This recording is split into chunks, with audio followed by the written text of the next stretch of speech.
If you're going there, the bottom on the year is okay. Then on marriage. A solution no you talk bolo. We know Omana Latiana, Aqua with my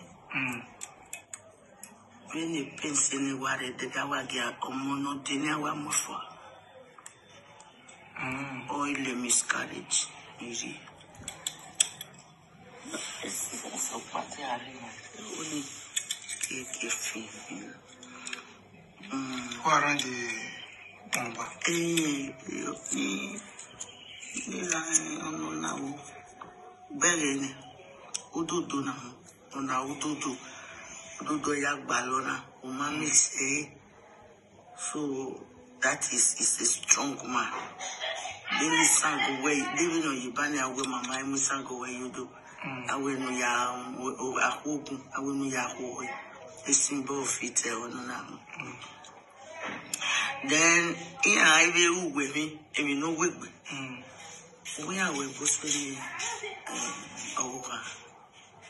We are pursuing so ya only way.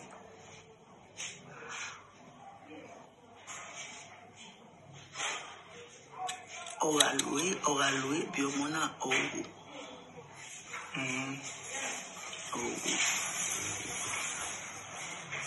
So, if there is anything we can do to make her survive, so only do I price no pay you no just to more you we understand them in the matter. We also are getting away upon all you do. Everything in life has a price. But I don't only back a cardboard Jimmy Udi. Everyone may only my bag banner over egg banner. Oh, wow.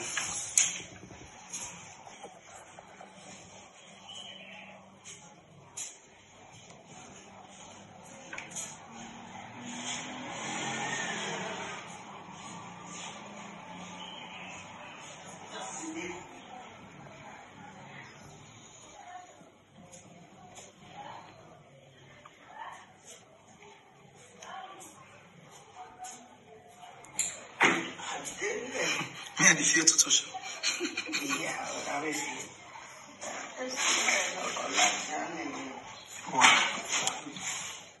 Wow. I think must setting me anything.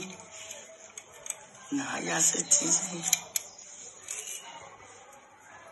Wow.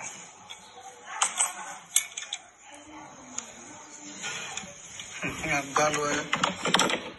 Salut, boy. When I have your mouth, when you pony, or get you know your fear. Oh, yeah. We don't even know where we go. Oh, my.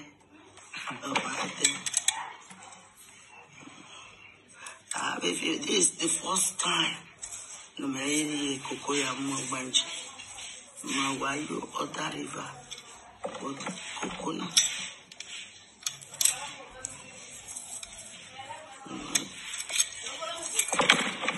Wow.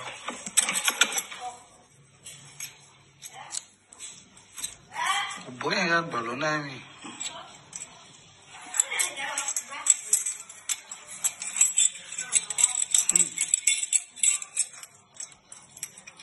Wow.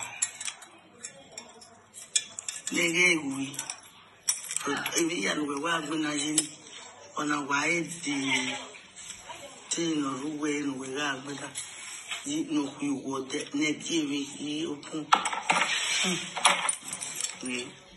Khaki, better khaki, real khaki, and husky. Wow. Jesus. Na egba.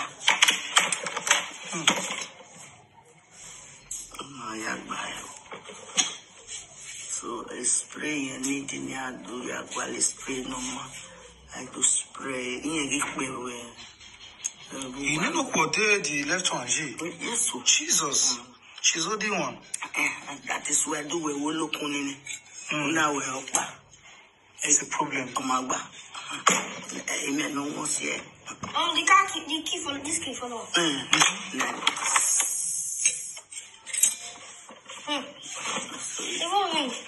Yes, wedding ring.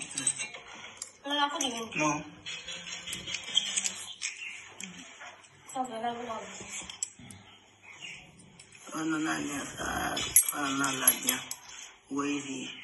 Idiot.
See the woman.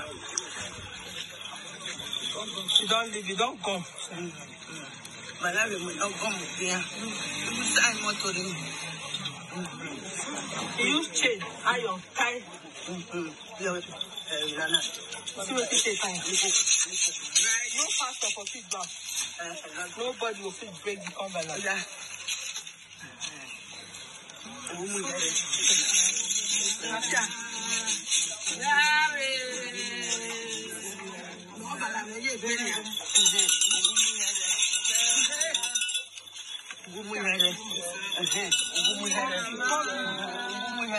Say nobody will fit take you by hand.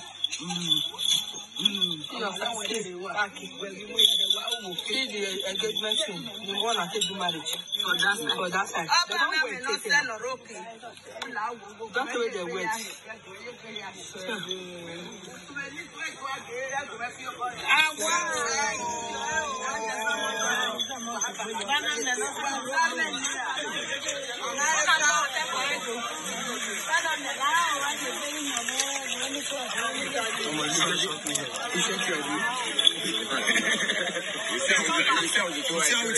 Not be magical. No, bad because you're not back to them. You have to do